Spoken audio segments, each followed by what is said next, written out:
السلام علیکم، welcome to the channel منتہا چاند ناولس۔ ہمارے چینل میں خوش آمدید۔ جان ہو تم کی تمام ایپیسوڈ اب اس چینل میں اپلوڈ ہوگی۔ آئی ہوپ آپ اس چینل کو سپورٹ کریں گے، ویڈیو کو واچ کریں گے اور شیئر کریں گے، چینل کو سبسکرائب کریں گے۔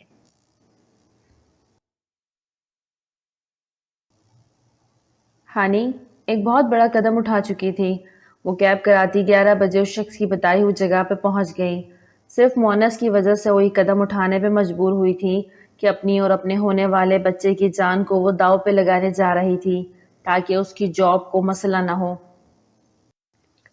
اسے مہک کے نہ ہونے سے مسئلہ ہو رہا تھا۔ ہانی کا ہونا نہ ہونا اس کے لیے کوئی معنی نہیں رکھتا تھا۔ اس بات سے اس کے دل میں جو ٹھیس اٹھ رہی تھی وہی جانتی تھی یا اس کا اللہ۔ اس وقت وہ صحیح اور غلط سب بھول گئی تھی۔ سچ کہتے ہیں غصہ انسان کی عقل کو کھا جاتا ہے، اور ہانی نے غصے میں ایک اور بے وقوفانہ فیصلہ کیا تھا۔ وہ ایک سنسان جگہ پہ کھڑی اس شخص کا انتظار کر رہی تھی۔ اس کے ہاتھ اپنے بیگ پہ تھے جسے اس نے بہت مضبوطی سے تھام رکھا تھا۔ یقیناً اس میں وہ اپنے بچاؤ کا بھی بندوبست کر کے آئی تھی۔ وہ سامنے والے شخص پہ مکمل بھروسہ نہیں کر رہی تھی۔ تبھی ایک گاڑی آ کے اس کے پاس رکی۔ اس میں سے وہی شخص باہر نکلا۔ اس کے چہرے پہ ایک خوبصورت مسکان نے احاطہ کیا۔ ویلکم ہیئر سویٹ ہارٹ، امید نہیں تھی کہ تم میرے بلانے پہ یوں چلی آؤ گی۔ وہ اس کی جانب اپنے قدم بڑھاتا دھیمے لہجے میں بول رہا تھا۔ وہیں رک جاؤ، ہانی نے غصیلے لہجے میں اسے ٹوکا تو وہ وہیں اپنی قدم روک گیا۔ مہک کہاں ہے؟ ہانی کے چہرے پہ پسینے کے قطرے واضح محسوس ہو رہے تھے۔ وہ بہت گھبرائی ہوئی تھی۔ سامنے کھڑا شخص بخوبی سمجھ گیا مہک تو یہاں نہیں، وہ تو وہیں ہے جہاں اسے ہونا چاہیے۔ وہ خباثت سے مسکرایا۔ کیا مطلب؟ کہاں ہے وہ؟ ہانی نے گھبرائے ہوئے پوچھا۔ بیچ دیا ہے اسے میں نے، ذرا سا آگے کی طرف جھک کے کہتا وہ ہانی کے رونگٹے کھڑے کر گیا۔ تم جھوٹ بول رہے ہو، وہ تو بیوی تھی تمہاری، ماں بننے والی تھی تمہارے بچے کی، تم ایسے کیسے؟ شٹ، بس ایک اسی وجہ سے تمہیں مار کھا گیا۔ ساری امید سے ہو گئی، کم دام ملے اس کے مجھے، تبھی تو تجھے بلوایا ہے۔ اب اس کا ہوا نقصان تجھ سے پورا کروں گا۔ وہ اپنے خطرناک ارادے ہانی کو بتاتا اس کی 14 طبق روشن کر گیا۔ اس کے قریب جاتے وہ اسے دبوچنے لگا کہ پلک جھپکتے ہانی نے پرس سے پسٹل نکالتے بنا کچھ سوچے سمجھے اس پہ گولی چلا دی۔ وہ گولی اس کے بازو کو چھوتے نکل گئی۔ وہ شخص تڑپ کے رہ گیا۔ ہانی نے گن کا رخ ابھی بھی اس کی جانب ہی کیا ہوا تھا۔ اگر تم میرے قریب بھی آئے تو اب کی بار گولی سیدھا دماغ پہ ماروں گی۔ ہانی نے لرزتے ہوئے اپنی بات مکمل کی۔ اس کا جسم تو کپ کپا رہا تھا لیکن اس کی آنکھوں میں ڈر یا خوف بالکل نہ تھا۔ اس کا انداز دیکھتا وہ شخص زیر لب مسکرایا۔ واقعی داد دینی پڑے گی، پولیس آفیسر کی بیوی ہو اور گن نہ چلانی آتی ہو، انڈرسٹیمیٹ کر گیا تمہیں میں۔ وہ اسے باتوں میں الجھاتا مسکرا رہا تھا کہ تبھی کسی نے ہانی کے سر کے پیچھے وار کیا۔ وہ لڑکھڑا کے زمین پہ گری۔ وہ شخص ہانی کے قریب آتے کھڑا ہوا۔ مجھے زخم دینے کا حساب الگ سے لوں گا، وہ سخت لہجے میں غرایا تھا۔ ہانی کا دل کسی انہونی کے سے انداز میں دھڑکا۔ پولیس وین کے سائرن کی آوازیں سنتے وہ چوکنا ہوئے۔ فوراً اسے ہانی کو اٹھاتے گاڑی میں ڈالا اور گاڑی کو وہاں سے نکال لے گئے۔ ایک طرف اس کی گاڑی آگے کی جانب بڑھ رہی تھی تو دوسری طرف مونس اپنی ٹیم کے ہمراہ اس جگہ پہنچ رہا تھا۔ وقت کی ستم ظریفی کہ ہانی نے اسے دیکھا لیکن اتنی ہمت نہ تھی کہ اسے پکار سکتی۔ کرب سے آنکھیں میچ لی تو آنسو ٹوٹ کے گالوں میں بہے۔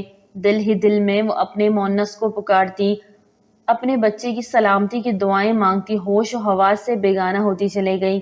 اپنے دماغ سے یہ فطور نکال دو انشرا، کوئی تمہیں نہیں مارنا چاہتا۔ یاریم اس کی بات سنتا لب بھینچے بولا۔ جھوٹ مت بولو، تم اچھے سے جانتے ہو کوئی اور بھی ہے جو میرے پیچھے پڑا ہوا ہے۔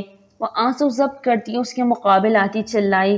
اس دن بھی شاہ ولا سے نکلی تو جس گاڑی میں بیٹھی اس کے بریکس فیل تھے۔ تم نہ آتے تو میں اس دن بھی موت کے منہ میں تھی۔ اب کی بار اس کا لہجہ دھیما ہوا تھا۔ یاریم خوشی سے اسے دیکھتا گیا۔ مجھے لگا وہ سلطان ہی ہے جو یہ سب، لیکن سلطان کے علاوہ بھی کوئی ہے جو مجھے مارنا چاہتا ہے اور تم مجھے اس سے پروٹیکٹ کر رہے ہو کیونکہ تم جانتے ہو وہ کون ہے۔ انشرا پورے یقین سے بولی۔ یارم ابھی بھی بنا پلک جھپکے اسے ہی دیکھ رہا تھا۔ کبھی کبھی اسے گمان ہوتا انشرا وہ نہیں جو دکھتی ہے بلکہ اس کا کوئی اور ہی الگ روپ ہے۔ کتنا وقت یوں ہی بیت گیا، وہ دونوں ایک دوسرے کی آنکھوں میں جھانکتے ارد گرد کا ہوش بھلا چکے تھے کہ یارم کے موبائل پہ آتی بیل نے دونوں کو چونکایا۔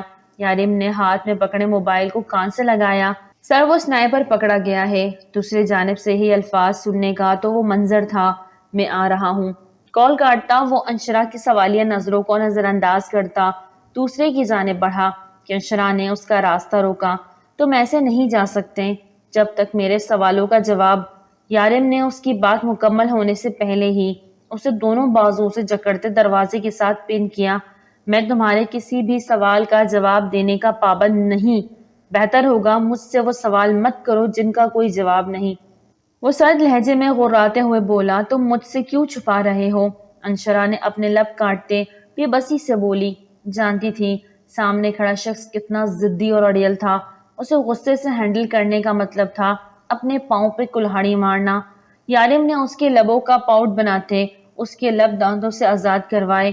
انشرا نے دھڑکتے دل سے اس کا یہ انداز دیکھا جب اس کے لبوں کا پاؤٹ بنائے انہیں گہری نگاہوں سے دیکھ رہا تھا۔ بیوی ہو میری، بہت سارے حقوق رکھتا ہوں لیکن ایک حق بھی نہیں لیا تم سے، اس کے بارے میں تو آج تک سوال نہیں کیا۔ وہ دھیرے سے اپنا ہاتھ اس کے چہرے سے ہٹا گیا۔ انشرا اپنے دھڑکتے دل کو سنبھالنے لگی۔ جس دن میں سوال و جواب کرنے پہ آیا اس دن تمہیں منہ چھپانے کی جگہ نہیں ملنی، اس لیے اتنا ہی قریب آؤ اور سوال اٹھاؤ جتنا سہ سکو۔ وہ اسے دروازے سے ہٹاتا اپنے لفظوں کی مار دیتا کمرے سے نکل گیا جبکہ انشرا لب بھیجے اس کی چوڑی پشت دیکھتی رہ گئی۔ بدتمیز گنڈا۔ ملکہ کی آنکھ کھلی تو ذیشان کمرے میں کہیں نہیں تھا۔ اس کا سر بھی بھاری بھاری ہو رہا تھا، پورا جسم ٹوٹ رہا تھا۔ اپنی بازوؤں کو ہلکے سے دبایا اور ارد گرد ذیشان کو ڈھونڈنا چاہا لیکن وہ کہیں نہیں تھا۔ بامشکل اٹھتی وہ باتھ روم تک آئی، وہ اندر بھی نہیں تھا۔ کبرڈ سے اپنا ایک بلیک کلر کا ڈریس نکالتی وہ باتھ روم میں گھسی، نیم گرم پانی کا شاور لیا تو اس کے جسم میں جیسے سکون کی لہر دوڑ گئی۔ بالوں کو ڈرائی کرتی وہ ذیشان کی تلاش میں باہر آئی تو کچن سے اسے کچھ آوازیں آتی محسوس ہوئی۔ وہ اس جانب بڑھی۔ ذیشان بلیک سینڈو اور بلیک ٹراؤزر میں تھا۔ وہ اسٹور کے پاس کھڑا انڈا پھینٹ رہا تھا، مطلب وہ ناشتہ بنا رہا تھا اور بہت مصروف دکھائی دے رہا تھا۔ خان! ملکہ نے اسے پکارا تو اس کے چہرے کو مسکان نہ چھوا۔ وہ اسی لمحے اپنے قدموں پہ پلٹا، اپنی کم سن حسین بیوی کو بلیک ڈریس میں نکھرا نکھرا تیار ہوا دیکھ کے ایک بار پھر سے ذیشان کے جذبات جاگنے لگے۔ اپنے نچلے لب کا دایاں کونا دانتوں کے نیچے رکھتا وہ ملکہ کو سر سے پاؤں تک نہارنے لگا، جس کی نگاہیں اس سے ہوتے ٹیبل پہ موجود ڈھیروں چیزوں پہ جا پڑی تھی۔ یہ سب کس نے کیا؟ وہ حیران نظروں سے ذیشان کو دیکھتی پوچھنے لگی۔ ذیشان کے ماتھے پہ بل پڑے وہ انڈا فرائی کرتا اپنا رخ واپس پھیر گیا۔ میرے علاوہ اور کوئی دکھائی دے رہا ہے؟ وہ نروٹھے انداز میں بولتا انڈا ڈش آؤٹ کر رہا تھا۔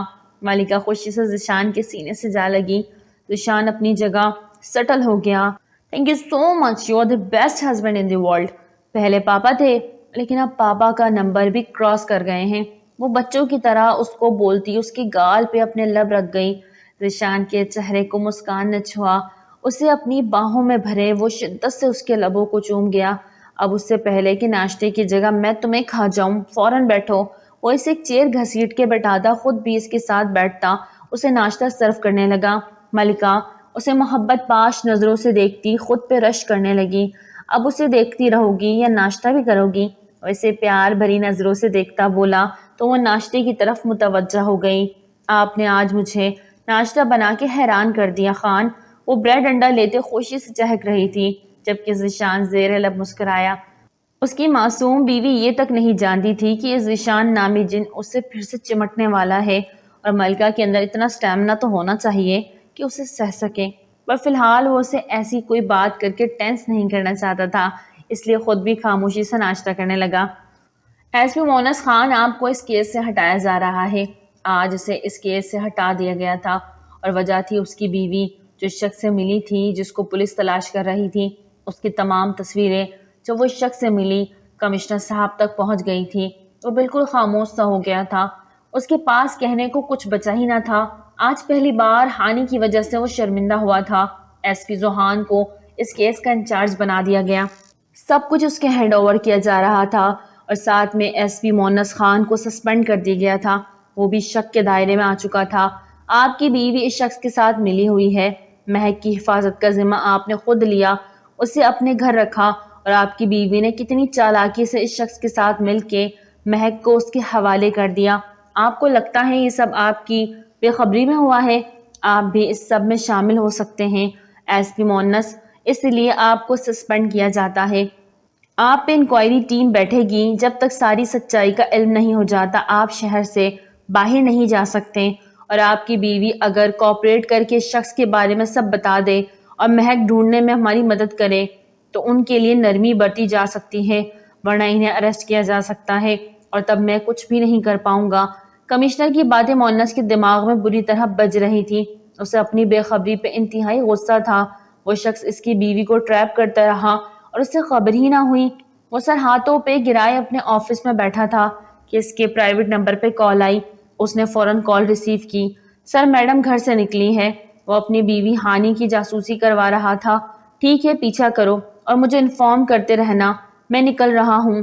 وہ کال کاٹتا اٹھا تھا کہ اس کے پرائیویٹ موبائل پہ ایک نیا میسج آیا۔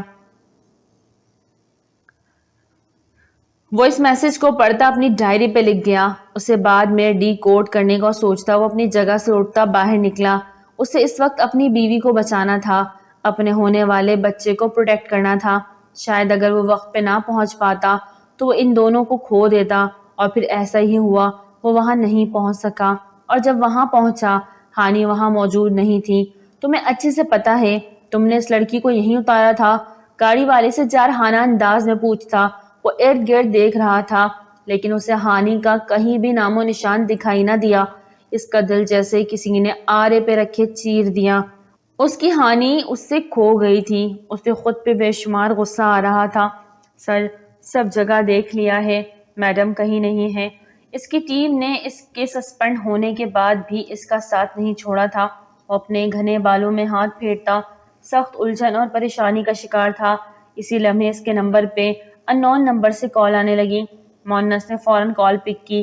دوسری جانب نسوانی آواز سنتا وہ پل میں پہچان گیا، وہ اس کی ہانی تھی۔ ہانی، کہاں ہو تم ٹھیک ہو؟ مونس نے بے چینی سے پوچھا۔ ہانی روتے ہوئے کرب سے آنکھیں میج گئی۔ آئی ایم سوری، وہ بس یہی بول سکی، اور ساتھ ہی ایک مردانہ قہقہ کی آواز سنائی دی۔ مونس پاگل ہونے کے در پہ تھا۔ بہت کھیل کھیل لیا ایس پی، تم نے میرا پیچھا کیا، مجھے ٹریپ کیا، میری بیوی کو اپنے گھر میں پناہ دی، لیکن پھر بھی میرا کچھ نہیں بگاڑ سکے۔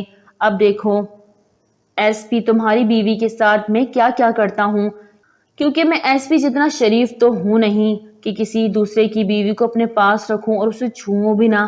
وہ معنی خیزی سے بولا۔ مونس کا جی چاہ رہا تھا وہ اس شخص کی جان لے لے۔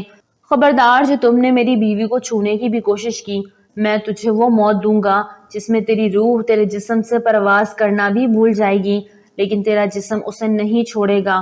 مونس خان کے لہجے میں آج پہلی بار آفتاب شیر خان کے انداز جیسی گراہٹ تھی کہ دوسری جانب موجود شخص بھی ایک پل کو چپ ہو گیا۔ جو کرنا ہے کر لے، بچا سکتا ہے تو بچا لے، تیرے پاس صرف آج رات کا ہی وقت ہے، کل تک تیری بیوی اتنی دور چلی جائے گی تجھ سے کہ تو چاہ کے بھی اس تک پہنچ نہیں سکے گا۔ وارن دیتا لہجہ مونس کو چونکا گیا۔ کال بند ہو چکی تھی، لیکن وہ اپنے ہوش و آواز نہیں کھو رہا تھا۔ اسے اس شخص تک ہر حال میں پہنچنا تھا، اور اب اس میں اس کی مدد صرف ایک ہی شخص کر سکتا تھا، اور وہ تھا Aftab Sher Khan. Scenes to be continue. السلام علیکم ورحمۃ اللہ۔ قسط آپ کو اب اس چینل پر ملا کرے گی، آپ سب سپورٹ کریں، آپ کی سپورٹ چاہیے۔ اگلی قسط میں آفتاب شیر خان کا ہونے جا رہا ہے آمنا سامنا ملک دشمن سے۔ کیا مونس ہانی کو بچا پائے گا؟ اگلی قسط ہونے جا رہی ہے اسپیشل۔ اور آج کا کوڈ کس کس نے ڈی کوڈ کیا ہے کامنٹس میں بتائیے۔